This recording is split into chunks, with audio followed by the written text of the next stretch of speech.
सतीश जी आप आइए। पंकज जी उसके बाद आ रहा हूं। सतीश जी बताइए और ईमानदारी से आज दिल पे हाथ रख के कह दीजिए, ये हुमायूं कबीर जो है ये देश के साथ ठीक नहीं कर रहे हैं, बंगाल के साथ ठीक नहीं कर रहे हैं। आपका जो दिल पर हाथ है अगर वो बराबर रहे तो हमारा तो बराबर रहता ही, आज भी अगर है तो अच्छी बात है।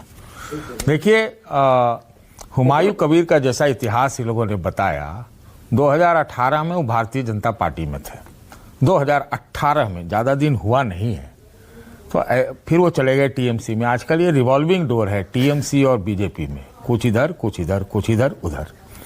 भारतीय जनता पार्टी का जो आज वर्चस्व देश के अंदर है उसका एक बहुत बड़ा बिंदु और बहुत बड़ा कारण उनके अघोषित अलायंस वाले लोग हैं, है ना। हो सकता है भारतीय जनता पार्टी पुष्टि तो कर ही नहीं सकती, यही तो छल प्रपंच और राजनीति है कि भाई हो सकता है हुमायूं कबीर में वो ओवैसी पैदा कर रहे हो बंगाल में, लेकिन इसके साथ आप अगर राजनीति की चाल तो कोई सीधी तो चलती नहीं, तिरछी ही चलती है।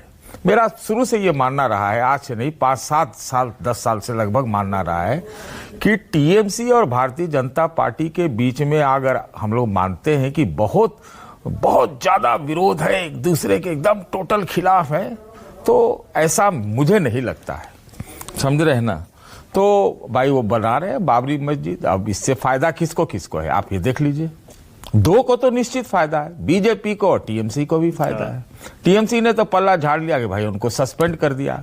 अब ये देखना होगा कि हुमायूं कबीर कोई अलायंस बनाते हैं क्या।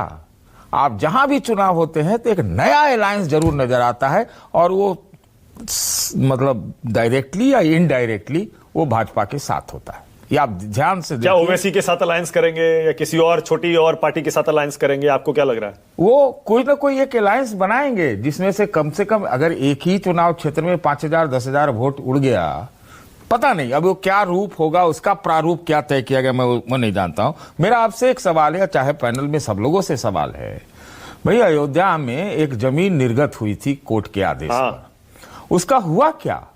कुछ नहीं हुआ। कुछ नहीं, क्यों नहीं हुआ? किसी ने इंटरेस्ट ही नहीं लिया उस पर। आपने कभी डिबेट किया? डिबेट नहीं किया। क्यों? हाँ, क्यों नहीं किया? आपने दिल से पूछिए क्यों नहीं किया। होना चाहिए, नहीं हुआ। अभी तो मैं कह रहा हूं, देखिए ये जो रास्तोष जी ने इतने लंबा चौड़ा स्टैटिस्टिक्स दिए, अब उनका बात सही है कि ये सब बातों पे चर्चा होनी चाहिए, लेकिन आप लोग करेंगे नहीं। दरअसल ये भाजपा के प्रायोरिटी में है ही नहीं। आजकल जो डेवलपमेंट और इकोनॉमिक्स का पैमाना है वो HDI है, हिंदू डेवलपमेंट इंडेक्स, HDI, समझ रहे, ह्यूमन डेवलपमेंट इंडेक्स।